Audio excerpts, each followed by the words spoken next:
জুলাই সনদের এই ব্যাপারটা যদি আমরা আইনগত ভিত্তি দিতে না পারি, তাহলে এই জুলাই আগস্টের গণঅভ্যুত্থানই আমাকে আবার আসামি কাঠ করে দাঁড় করা। জুলাই যোদ্ধাদেরকে যারা কালো শক্তি এখনই বলেছেন, তাদেরকে জুলাই যোদ্ধা না, তাদেরকে জুলাইয়ের আসামি হিসাবে আগামী দিনে চিত্রিত করা হবে এবং সেটার জন্য অপেক্ষা করতে হবে। যে 2024-এর 5ই আগস্ট জুলাই আগস্টের গণঅভ্যুত্থানে এতগুলো মানুষের জীবনের মধ্য দিয়ে কি সত্যি, আমি একজন রাজনীতির সাধারণ কর্মী হিসেবে বলছি এবং আমাকে বাংলাদেশ জামাত ইসলামী একটা এলাকায় কাজ করার জন্য আমাকে নির্দেশ দিয়েছে, সেই হিসাবে বলছি যে একেবারে আপনারা সাক্ষী আছেন, আল্লাহ সাক্ষী আছে, সামান্যতম কোনো লোভ থেকে নিজেকে ফিরিয়ে রেখে বলছি, একটা নির্বাচনের জন্য আমরা এই 15টা বছর লড়াই করি না, রিয়েলি করি না। আমি একজন ভোটার হিসেবে বলছি, আমি তো 15 বছর ভোট দিতে পারি না। এখন এই কথা বললে ভোটের প্রতি আমাদের সম্মান নেই, একথা বললে জনগণের প্রতি আমাদের আস্থা নেই, একথা বললে আমরা নির্বাচনকে বিলম্বিত করতে চাই। আরে ভাই, নির্বাচনকে বিলম্বিত করতে চান, নির্বাচনের পর কি হবে? নির্বাচনের পর তো আপনাকে আমাকে খুঁজেই পাওয়া যাবে না। আমি এসি রুমে ঢুকে আমার দরজা লক। যার কাছে ফজরের পরে দেখা করা যেত, তার সাথে দেখা করার জন্য আমি শফিকুল ইসলাম মাসুদ দুপুর 12টা পর্যন্ত বসে থেকেছি। জিজ্ঞেস করতাম যে ভাই, ওনার সাথে তো আগে ফজরের পরে দেখা করা যেত মসজিদে। এই জন্য এখন দেখবেন মসজিদে বক্তব্য হচ্ছে, আমাদের বক্তৃতায় আসতেছে রাজনীতিবিদদের যে নির্বাচন পর্যন্ত ফজরের নামাজ মসজিদে পড়তে হবে। What's happening? This is very interesting. আপনি আমাকে ধর্ম ব্যবসায়ী বলেন, আপনি ইসলামপন্থীদের ধর্ম ব্যবসায়ী বলেন, তাহলে আপনি এখন নির্বাচন পর্যন্ত ফজর নামাজ আপনার জন্য ফরজ। নির্বাচন পর্যন্ত ফজরের নামাজ আপনাকে মসজিদ পাহারা দিতে হবে, ওখানে কে কি করে এটা দেখতে হবে। তারপরে কি? তার মানে নির্বাচন হচ্ছে একটা সিলেকশনের মধ্য দিয়ে রাষ্ট্রের মালিকানা গ্রহণের একটা প্রক্রিয়ায় কেউ কেউ আমাদের মাথাটা ঢুকিয়ে জনগণকে ব্যবহার করার মাধ্যম।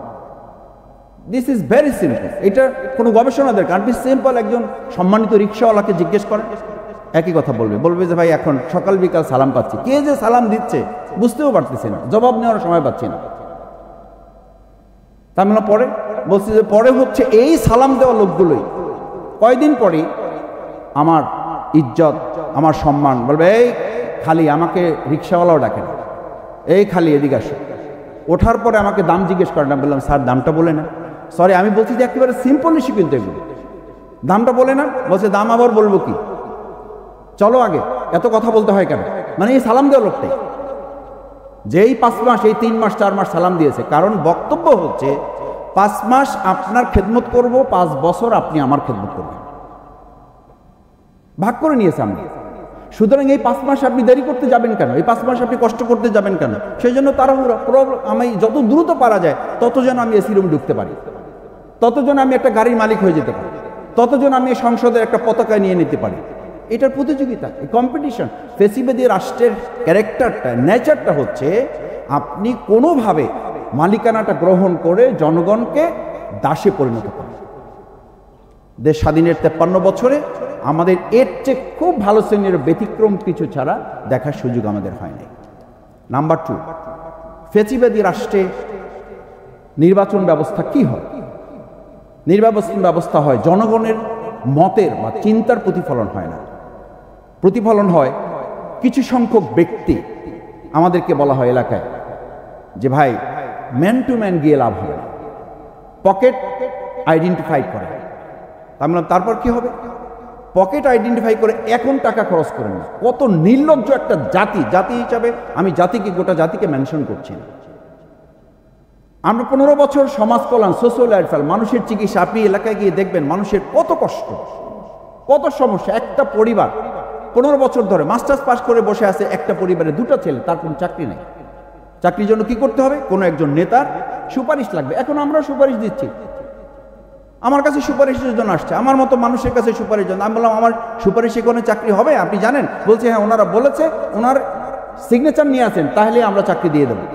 তা আমি ওনাদের কাছে মাঝে মধ্যে জানতে চাই যে আপনারা আমার সুপারিশে বা আমাদের কারো সুপারিশে চাকরি দিয়ে দেবেন, ওনার কি যোগ্যতা থাকলে দেবেন, না থাকলেও দেবেন?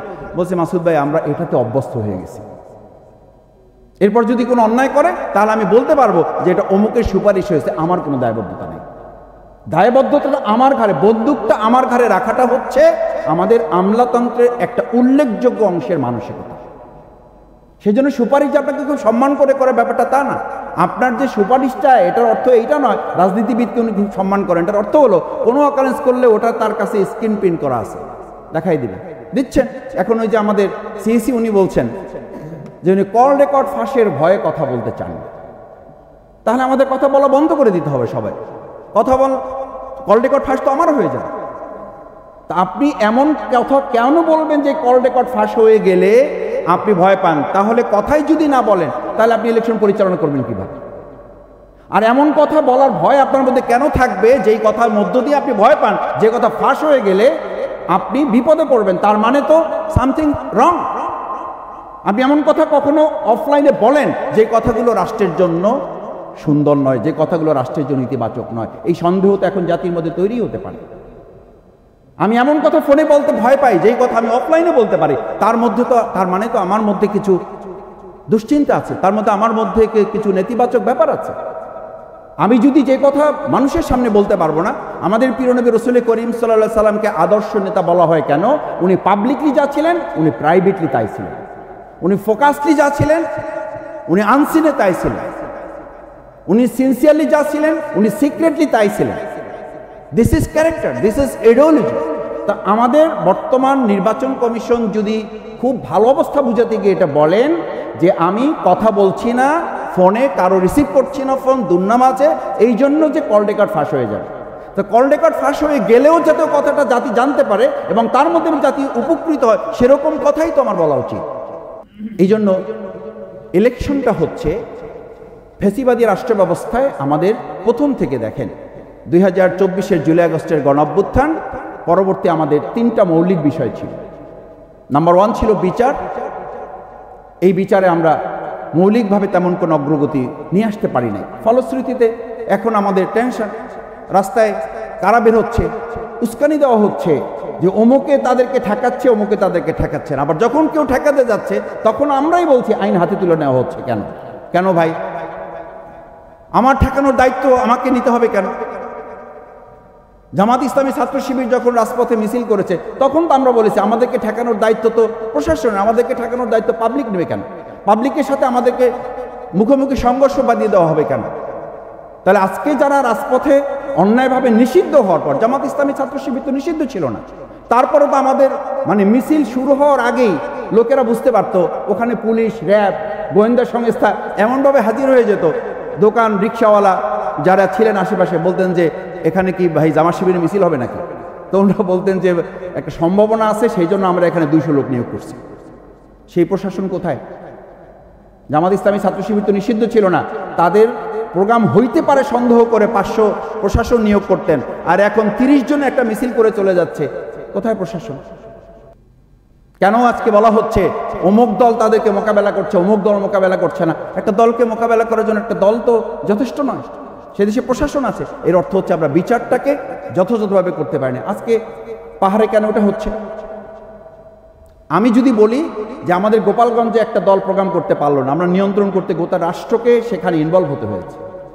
যদি তাই হয় তাহলে ইলেকশন ডেট ডিক্লেয়ার করার পর যখন সব দলের প্রোগ্রাম মাঠ পর্যায়ে শুরু হবে, তখন একটা রাষ্ট্র কি আমাদের এই একটা কোনো দলকে নিয়ন্ত্রণ করার জন্য উদ্যোগ নিতে পারবে? ঢাকা বিশ্ববিদ্যালয় মতো একটা ডাকসু নির্বাচনে আমার যতটুকু জানা আছে সেখানে উপদেষ্টাদের ইনভলভ হতে হয়েছে। রাজনৈতিক দলগুলোর সাথে নেগোশিয়েট করার জন্য উপদেষ্টা বৃন্দকে ইনভলভ হতে হয়েছে। তাহলে আমাদের দেশে 300 আসনে যখন নির্বাচন হবে, কতজন উপদেষ্টা কতজন আসনে ইনভলভ হবেন? এটা আপনাদের ভাবা উচিত, এটা উপদেষ্টা বৃন্দের ভাবা উচিত, স্বরাষ্ট্রমন্ত্রীর ভাবা উচিত, আইজিপির ভাবা উচিত। আমি ডাকসু নির্বাচনে সাধারণ একজন অবজারভার হিসাবে আমার দেখার, জানার, বোঝার সুযোগ হয়েছে। গোটা রাষ্ট্রকে ইনভলভ হতে হয়েছে। জাহাঙ্গীরনগর বিশ্ববিদ্যালয় আমাদের 72 ঘন্টা অপেক্ষা করতে হয়েছে সেখানকার ফলাফলের জন্য।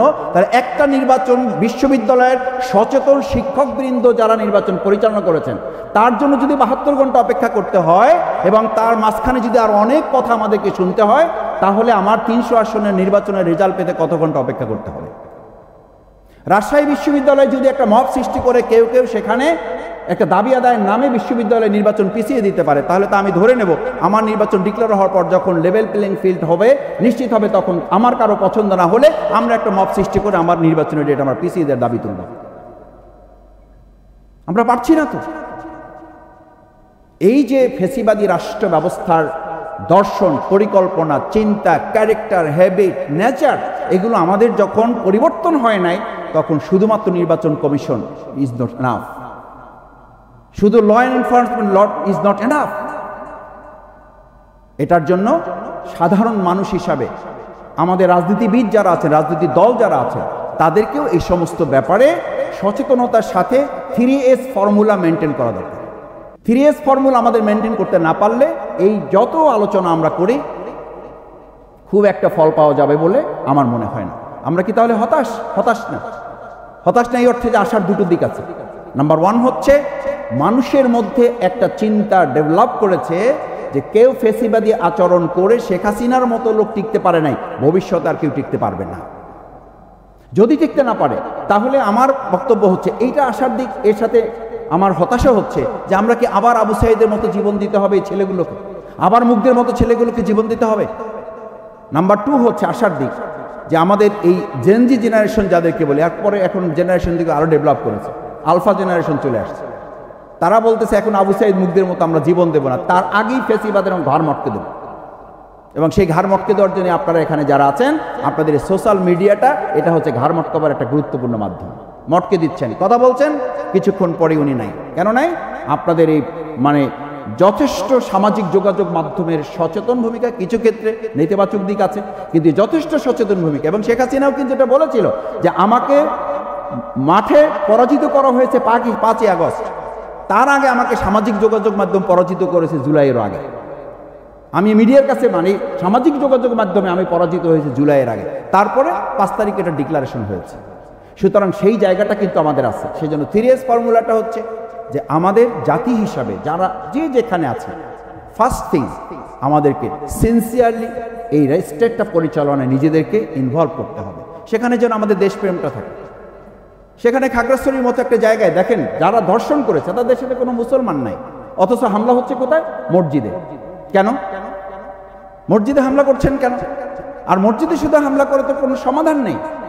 আমরা পাহাড়ের মতো জায়গায় এরকম একটা স্টেট যদি আমাদের সেনাবাহিনী রক্তাক্ত হচ্ছে, তাহলে আমার নির্বাচনে এই পাহাড়ে ইলেকশন হবে না, সেখানে আমার ভোট নিতে হবে না। তাহলে আপনি পাহাড়ের এই পরিস্থিতি সামনে রেখে যদি বলেন ভারত এবং শেখ হাসিনার ইন্ধনে এই কাজগুলো হচ্ছে, তাহলে ইলেকশনের মতো এত বড় একটা মানে ফেস্টিভ্যালে আপনারা যেটাকে উৎসব নাম দিয়েছেন, আমি বলেছি যে ফেস্টিভ্যাল করতে হলে তো তার আগে মানে ফেস্টিভ্যালের জন্য আপনি একটা প্ল্যাটফর্ম তৈরি করতে হবে, ঈদের উৎসব করতে হবে। তো ঈদের উৎসব করতে হলে তো আগের 1 মাস রোজা রাখতে হবে। রোজা রাখতে হবে অর্থ এই অর্থে বলেছি, রোজা মানে শুধুমাত্র না খেয়ে থাকা না, রোজা মানে সংযম। তো আমাদের সংযম কোথায়? আমাদের সংযম তো জিহ্বারই সংযম নাই, যে যার মতো কথা বলে দিচ্ছে। শুধু কথা বলে দিচ্ছে না, জিহ্বা কেটেও ফেলতেছে। কথা বলবেন কি, তার আগে তো কথা জিহ্বা কেটে ফেলে দেওয়া হচ্ছে। সেই জন্য সিনসিয়ারলি যদি আমরা এটাকে মেনটেন করতে পারি সবাই মিলে, তাহলে জাতীয় ঐক্যমত কমিশনে যেটা বলা হয়েছে, জাতীয় ঐক্যমত কমিশনে বসে ওখানে কে আপনাকে বাধ্য করবে জিনিসগুলো? বাধ্য তো আমাকে করতে হবে। তার জন্য মূল বক্তব্য হচ্ছে জুলাই সনদের এই ব্যাপারটা যদি আমরা আইনগত ভিত্তি দিতে না পারি, তাহলে এই জুলাই আগস্টের গণঅভ্যুত্থানই আমাকে আবার আসামি কাঠ করে দাঁড় করাবে। জুলাই যোদ্ধাদেরকে যারা কালো শক্তি এখনই বলেছেন, তাদেরকে জুলাই যোদ্ধা না, তাদেরকে জুলাইয়ের আসামি হিসাবে আগামী দিনে চিত্রিত করা হবে এবং সেটার জন্য অপেক্ষা করতে হবে।